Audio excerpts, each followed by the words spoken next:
السلام عليكم ورحمة الله وبركاته. الحمد لله رب العالمين،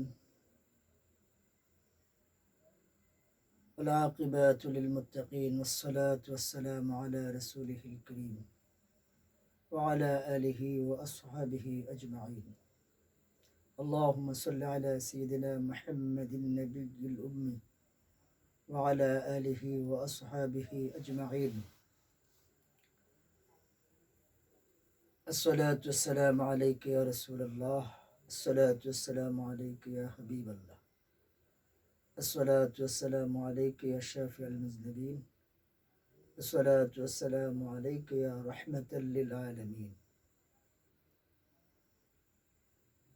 দেশ ও দেশের বাইরে থেকে যারা আমার এই অনুষ্ঠান দেখছেন, সম্মানিত মুসলমান ভাই বোনেরা, আমার বন্ধু বান্ধব, আত্মীয় স্বজন, দেশ বিদেশ থেকে আমার কলিগ বন্ধুগণ, সকল মুসলমান ভাই বোনদেরকে জানাই শুভেচ্ছা, মোবারকবাদ এবং আমার অন্তঃস্থল থেকে জানাই সালাম। আসসালামু আলাইকুম ওয়া রাহমাতুল্লাহি ওয়া বারাকাতুহু। সম্মানিত মুসলমান ভাই বোনেরা, এটি শাবান মাস, এক ফজিলতপূর্ণ মাস, মুবারকপূর্ণ মাস। এই মাসে নবী করিম সাল্লাল্লাহু আলাইহি ওয়াসাল্লাম নফল আমল করতেন বেশি, নফল ইবাদত করতেন বেশি, অর্থাৎ নফল রোজা রাখতেন, নফল নামাজ পড়তেন বেশি।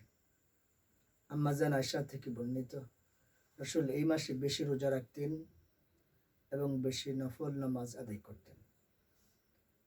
এই জন্য আমি দেশ বিদেশে আমার মুসল্লিয়ানি কেরাম, আমার মা বোনেরা, মুসলমান ভাই বোনদের উদ্দেশ্যে বলবো, আপনাদের সামনে আসছি দ্বীনি খেজমত নিয়ে দুটো কথা বলার জন্য। কথা হচ্ছে, আগামী দিনগত রাত অর্থাৎ জুমাবার 14 ফেব্রুয়ারি দিনগত রাত্রির সভা লাইলাতুল বরাত। এটা আমরা বরাত হিসেবে জানি, এটা নিসফুল লাইলাতুল বরাত, ভাগ্য রজনীর রাত্র, গুনাহ মাফের রাত্র, বন্টনের রাত্র, পরিবর্তনের রাত্র। আল্লাহ তাআলা মানুষদেরকে তার রহমত, বরকত, শান্তি, দয়া, মায়া, ভালোবাসা, রিজিক, হায়াত, মৌত সবকিছু আল্লাহ তাআলা মানুষদেরকে দিবেন। যত ইনসান আছেন,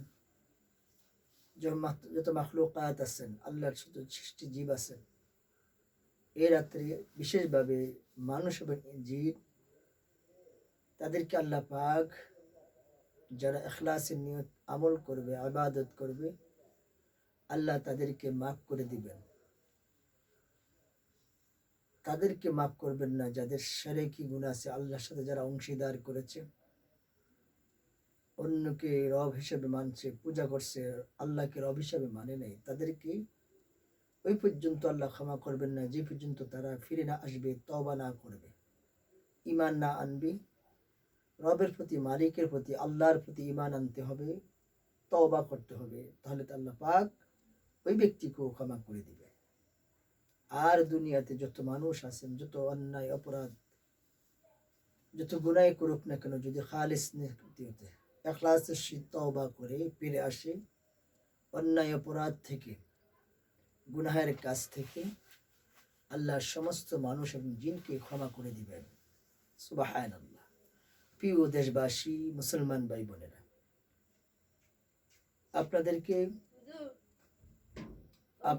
আপনাদেরকে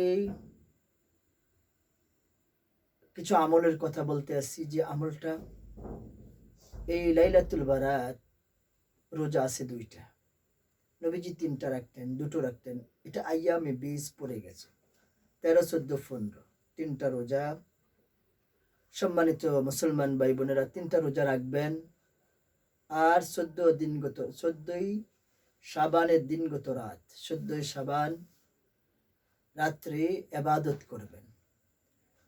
আমি আমার মুসলমান ভাইদেরকে দেশ বিদেশ থেকে সকলকে আহ্বান জানাচ্ছি, দেশবাসীকে আহ্বান জানাচ্ছি, ইস্তেগফার, বেশি বেশি ইস্তেগফার, বেশি বেশি দুরূদ শরীফ, বেশি বেশি জিকির আজগার, কোরআন তেলাওয়াত করবেন, কবর জিয়ারত করবেন। সকল মুসলমান ভাই বোনদেরকে বলছি, কবর জিয়ারত করবেন। যারা বংশধর, মা বাবা দাদা দাদি নানা নানি বংশধর যারা চলে গেছে অন্ধকার কবরে, যত মুমিন মুমিনাত সারা বিশ্ব থেকে, তাদের জন্য দোয়া করবেন, জিয়ারত করবেন, কোরআন তেলাওয়াত, দোয়া দুরূদ, জিকির আজকার, ইস্তিগফার।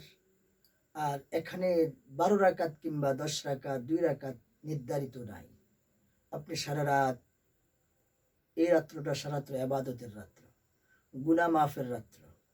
এই জন্য আহ্বান জানাচ্ছি দেশবাসী মুসলমান ভাই বোনদেরকে যে এই রাত্রে বেশি বেশি করে কি করবেন, ইবাদত করবেন।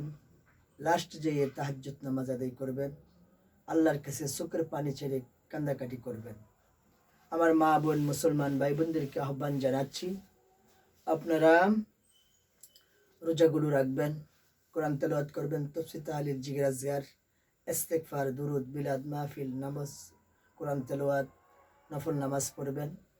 এই আমলটুকু করবেন। নিজের জন্য কামনা করবেন কল্যাণ, পৃথিবীর সমস্ত মুসলমানের জন্য কল্যাণ কামনা করব। অসুস্থ যারা আছে তাদের জন্য দোয়া করব। প্রবাসে আমাদের বাংলাদেশি যত লক্ষ লক্ষ লক্ষ বাংলাদেশি আছেন, কোটি বাংলাদেশি পৃথিবীর আনাচে কোনাচে, তাদের জন্য দোয়া করব। গরিব ধনী গুণী বৃদ্ধ বনিতা সকলের জন্য ইনশাআল্লাহ দোয়া করব।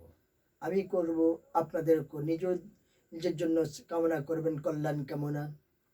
পৃথিবীর সমস্ত মুসলমান, নিপীড়িত নির্যাতিত নিগৃহীত মুসলমানের জন্য দোয়া করবেন।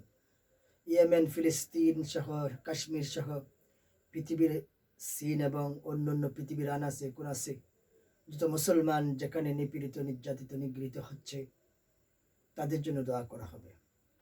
আমাদের দেশটা যেন শিক্ষায় ভরপুর হয়ে যায়, জ্ঞান বিজ্ঞানে আলোকিত হয়ে যায়। মানুষ যদি পেতনা পাচার থেকে, বেদাত থেকে ফিরে আসে, সেজন্য আল্লাহর কাছে আমরা সাহায্য কামনা করব। প্রিয় দেশবাসী, লাইলাতুল বারাত আগামীকাল দিনগত রাত্রে, সকলকে বলবো প্রস্তুতি গ্রহণ করুন। রমজান আসছে, রোজা আসার আগে আমাদেরকে রমজানের জন্য প্রস্তুতি গ্রহণ করার জন্য আল্লাহ তাআলা এই মাসটি দিয়েছেন। সকলকে দিনী ভাই বোনদেরকে, মুসলমান ভাইদেরকে, দেশবাসীকে এই আগত রমজানের শুভেচ্ছা অভিনন্দন জানিয়ে সকলে সুস্বাস্থ্য কামনা করি আমি আমার লাইভ অনুষ্ঠান সমাপ্তি করছি। আসসালামু আলাইকুম ওয়া রাহমাতুল্লাহি ওয়া বারাকাতুহু।